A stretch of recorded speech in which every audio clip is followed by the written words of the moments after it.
It is a usual Sunday evening, and I'm writing the first page of my new diary. Hi, I'm Eva, a Syrian girl passionate about football and sports stuff. I don't like to wear extravagant clothes like other girls from my school.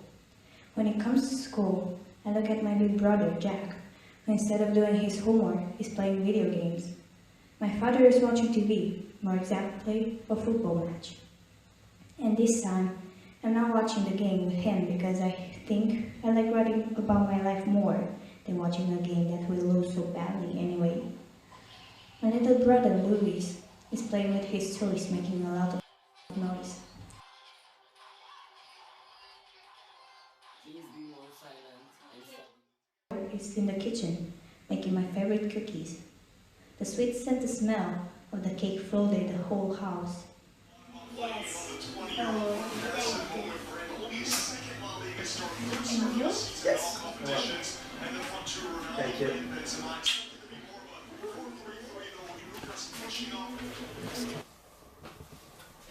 Heather, look. I brought you a hot soup because last night you didn't feel very well. Mom. You need eat because you didn't eat anything all day. Mom, I'm not hungry.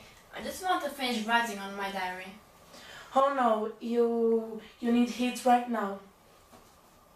Put it there. I will taste it later. My mother put the bowl with soup on the bedside table and left the room. I closed the journal, and for a second, everything was quiet. Dad's match was no longer heard. Louis was no longer making noise, and the smell of cake disappeared. Screams, sharp voices. The sound of a bullet dropped on the floor. In that moment, I wished that the second of silence lasted for eternity.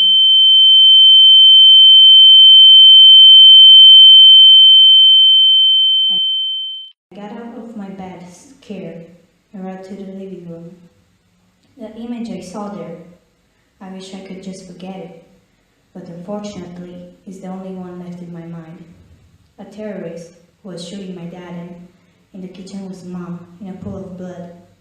The sound of my cry was heard everywhere in the house. On the window, I watched the armed terrorists, the people running to save their lives. I looked for my little brother, but he wasn't there anymore. I could see Jack running too, so I started to shout. We succeeded to get near a river, and we hid in the bushes. Not long after, other children arrived there. We joined together, and we all decided to leave the country by water. We just needed a boat.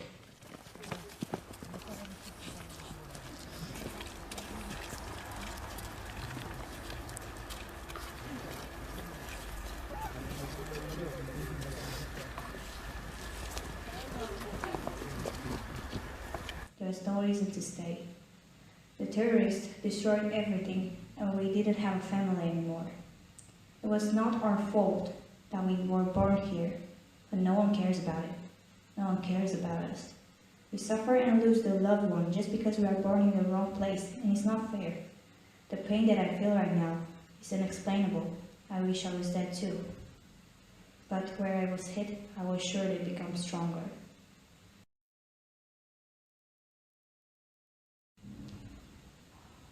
The same cold air in the moving waves. We were 13 in some small and old boats, the unlucky number, of course. 6 girls and 7 boys, all running from our birthplace, hoping that one day we will be safe. there is only one left. It's impossible. The last time I checked, there were almost 3. Are you insane? Why are you screaming like this? There is no reason to lie. How am I supposed it's back? We are in the middle of Mediterranean Sea and we have 1 bottle of water left. Just 1 bottle of water for 13 people. Don't cry like a little baby. Don't you see there's only water around us? I can't believe you. Like Jax right now. Amira said she saved 3 bottles. Where are they? Why are you looking at me, Evan? Oh, sorry, I almost forgot that when something goes wrong, I'm always the one to blame as I'm bigger brother. Maybe someone threw them overboard. Are you serious? No one will put his own life in danger. Why not? We already did it anyway when we got into this boat. Or maybe someone took them for himself. So, who hid the bottles? If the guilty admits it now, maybe I'll consider not to throw him overboard. Diego, please be bold. We swear we'll be united until the end. Eva, why are you so quiet? You're wondering why. Maybe she is, though I'm to blame. In that moment, everyone was staring at me. I felt like nothing, because my own friends thought I was a traitor.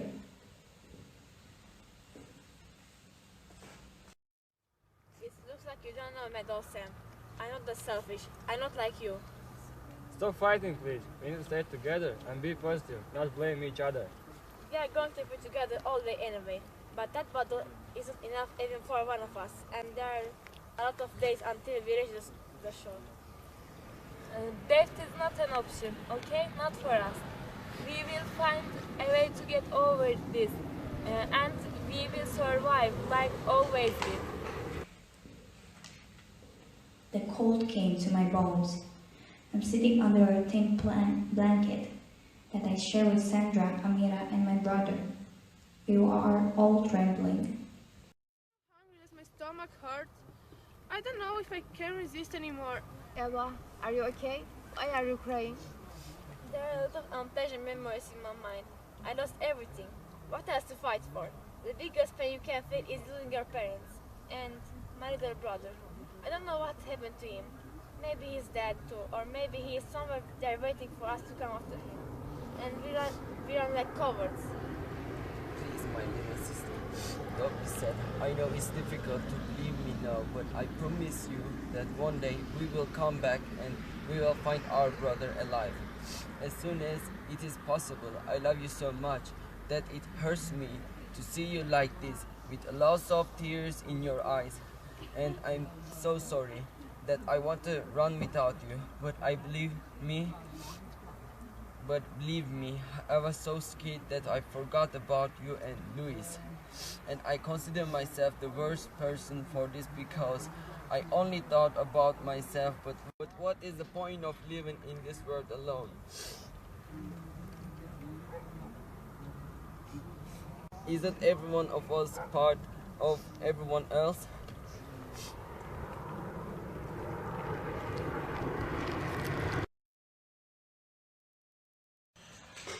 The math class has just ended and me and my colleagues have gone for a break. It's been 2 years since we left Syria, trying to heal our wounds and start a new life. Some families from Romania have received us in their homes. Elena and Liviu are the parents who adopted me and Jack 2 years ago. I'm happy in my new family because I know I'm safe and I feel loved and respected. I will never forget the worst moment of my life. I will always have scars, but I'm glad that I have the power to start everything from the beginning. Our colleagues accepted us. We quickly integrated.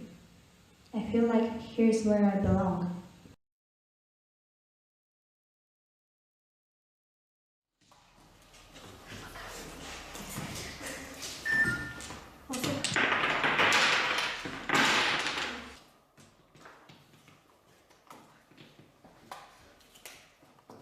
Maria is my new best friend. And I was surprised when she asked me.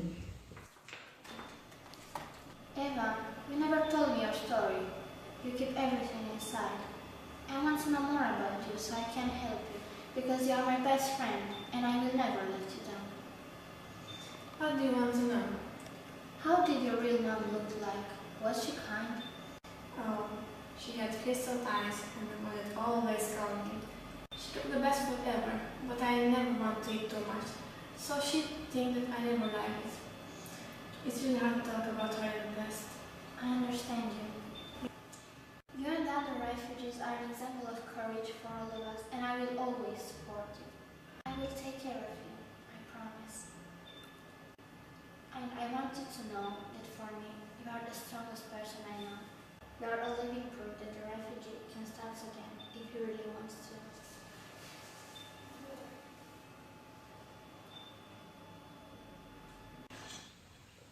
Every end has a new beginning.